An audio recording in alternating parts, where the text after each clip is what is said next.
দলিয়ার বুঝি কুল নাই রে। শুনেছি তোমরা নাকি এখনো স্বপ্ন দেখো।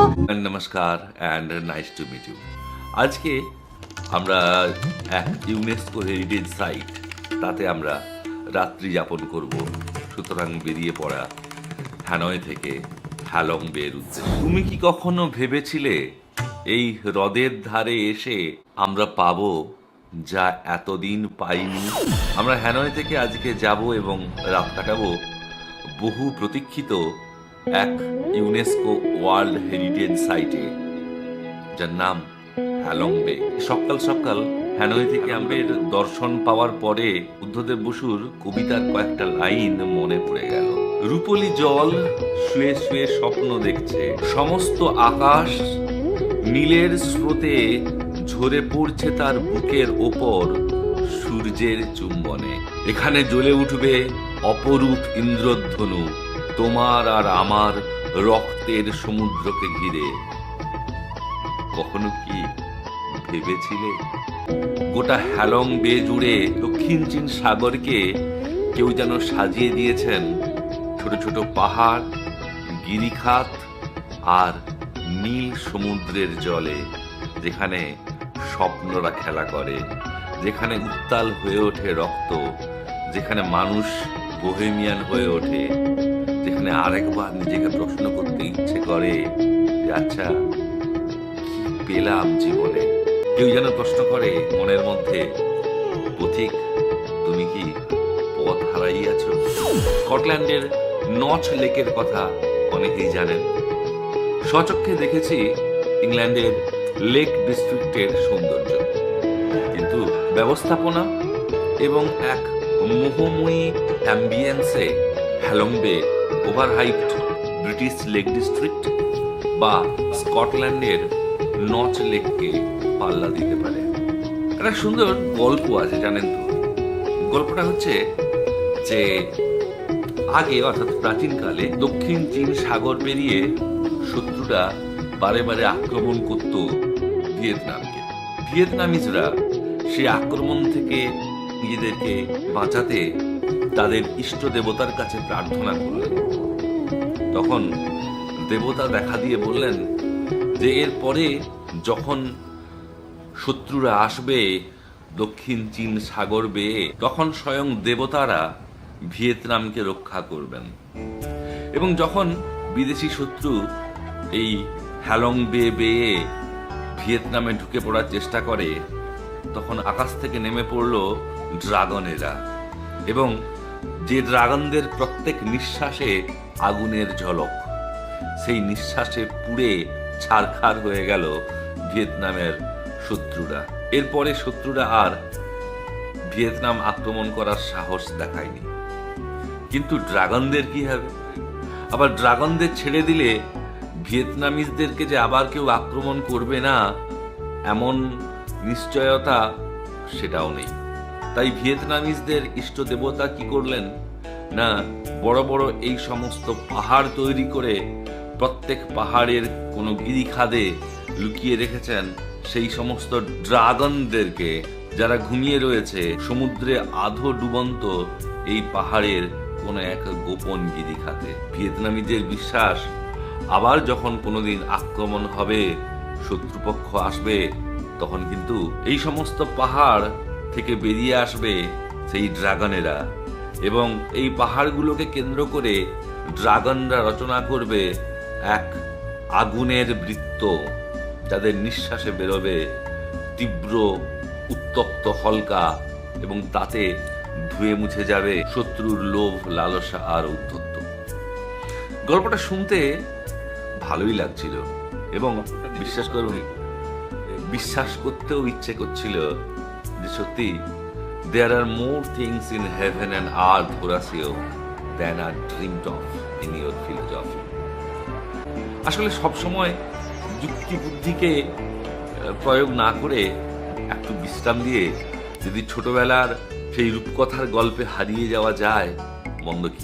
এবং যদি আপনি হ্যানয়ের ওল্ড কোয়ার্টার অংশে থাকেন, তাহলে কিন্তু এই সমস্ত কোম্পানিরা তারা বাস সার্ভিস আপনাকে দেবে সামান্য অর্থের বিনিময়ে, এবং এরা নির্ধারিত সময়ে আপনাকে হোটেল থেকে বাসে করে নিয়ে চলে যাবে 1.5-2 ঘন্টার দূরত্বে হ্যালং বেতে। আমাদের জন্য যে বাস দেওয়া হয়েছিল, ছোট্ট মিনি বাস, তাতে আমরা 4 জনই ছিলাম ভারতীয়, এছাড়া এক কাপল ছিলেন অস্ট্রেলিয়া থেকে, সিঙ্গাপুর থেকে 6 জনের একটা দল ছিল, জাপানের 6 জনের একটা দল, প্রবাসী বাংলাদেশি বর্তমানে অস্ট্রেলিয়ায় বসবাসরত এক অধ্যাপক এবং তার অস্ট্রেলীয় স্ত্রী, যিনি খুব ভালো বাংলা বলতে পারেন, তারা ছিলেন 2 জন, ফিলিপিন্সের 2 জন। এইভাবে সব মিলিয়ে মোটামুটিভাবে ক্রুজে আমরা ছিলাম 40 জন ট্যুরিস্ট, আর ক্রুজের ম্যানেজার এবং লোকজন মিলিয়ে ধরুন আরও 10। সব মিলিয়ে ক্রুজ কিন্তু খুব ক্রাউডেড ছিল না। 50 জনের মতো একটা গ্রুপ নিয়ে আমাদের ক্রুজ যাত্রা শুরু করলো। সত্যি কথা বলতে কি, ক্রুজের রোমাঞ্চ এই জীবনে প্রথম। খুব ঈর্ষা হয় আজকালকার বাচ্চাদেরকে, তারা কত সহজে কত কম বয়সে সব কিছু পেয়ে যায়, আর আমাদের পাওয়ার জন্যে জীবনের 40টা বছর প্রায় অপেক্ষা করতে হয়েছে। মনে পড়ে প্রথম ফুল প্যান্ট পরার জন্যে অপেক্ষা করতে হয়েছিল ক্লাস 9 পর্যন্ত। ঈর্ষে হয় সত্যি এই জেনারেশনকে দেখলে।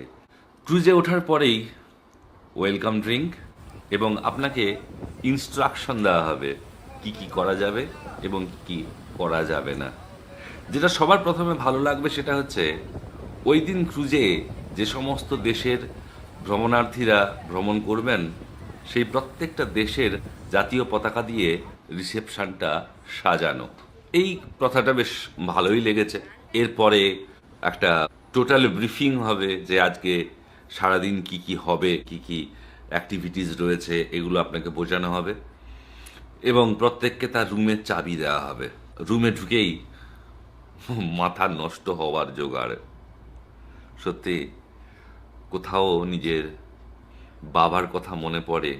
বাবার হাত ধরে প্রথম লেখা, বাবার হাত ধরে স্কুলে যাওয়া, বাবাকে বন্ধু হিসেবে পাওয়া। হয়তো এরকম বাবা না থাকলে এই অপার্থিব অভিজ্ঞতা না, এটা আমাদের মতো সাধারণ মানুষদের কাছে স্বপ্নেরই ছিল।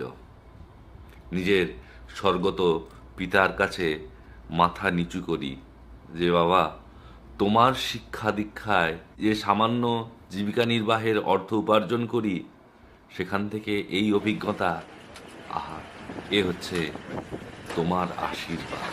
এই হ্যালং বে নিয়ে বেশি কিছু বলার আসলে কিছু নেই। যেটা আছে সেটা হচ্ছে উপভোগ করার, চোখ মেলে। যখন জল কেটে শ্বেতশুভ্র বলাকার মতো ক্রুজ শিপগুলো হ্যালং বেতে এগিয়ে যায় দূর দূরান্তে, যেখানে আকাশ সমুদ্রে কানাকানি, মনে হয় সেখান থেকেই মানুষের বোহেমিয়ান হওয়ার কাহিনী। জানালা খুললে সমুদ্রের বুনো জলের ঘ্রাণ, ঢেউ বেশি হলে, জানালা খোলা থাকলে ঢেউয়ের 2-1টা স্পর্শ আপনার কপাল চুম্বন করবে। চাইলে দোতলায় উঠে পড়ুন, সেখানে কিন্তু এখন বুফেতে খাবার দেওয়া হচ্ছে, যে যার মতো যত খুশি খান। শুয়ে শুয়ে সমুদ্র দেখতে দেখতে মাইকে বেশ মজাদার আমাদের ম্যানেজার মিস্টার টমের ডাক এলো যে নেক্সট অ্যাক্টিভিটিজের জন্যে সমুদ্র এবং দ্বীপগুলোকে এক্সপ্লোর করা। আমি একটু কুঁড়ে মানুষ, আমি ভাবলাম যে একটু পরেই বেরোবো, এখন শুধু চুপচাপ এক মনে সমুদ্রকে দেখা। এরপর দ্বিতীয় অ্যাক্টিভিটি, ছোট নৌকোতে করে, যে নৌকা ক্রুজের সাথে বাঁধা ছিল, সেই নৌকোতে করে আমাদেরকে নিয়ে যাওয়া হলো অনেকগুলো বিচে। এই সমুদ্রে এত ঢেউ, নিজের হৃদয়ের ঢেউকে তার সাথে মিলিয়ে দেওয়ার গল্প। চুপচাপ 2 চোখ ভরে দেখুন। অনেক সমুদ্রে দাপাদাপি হলো, সন্ধে হয়ে আসছে, এখন ভোঁ বাজছে, অর্থাৎ ক্রুজে ফিরে যাওয়ার পালা। ক্রুজে রাতের সমুদ্র সে এক আলাদা অভিজ্ঞতা। বেড়ানোর গল্প বলতে আমার একদম ভাল লাগে না। বেড়ানো হচ্ছে অনুভূতির জিনিস। ভ্রমণের গল্প বলা আসলে অনুভব করা নিজের অক্ষমতা, যে ওই ঐশ্বরিক সৌন্দর্য, ওই সমুদ্রে বুনোফুলের গন্ধ আমি ঠিক আমার দর্শক বা শ্রোতাদের কাছে পৌঁছে দিতে পারছি না। সঙ্গে থাকবেন। নমস্কার।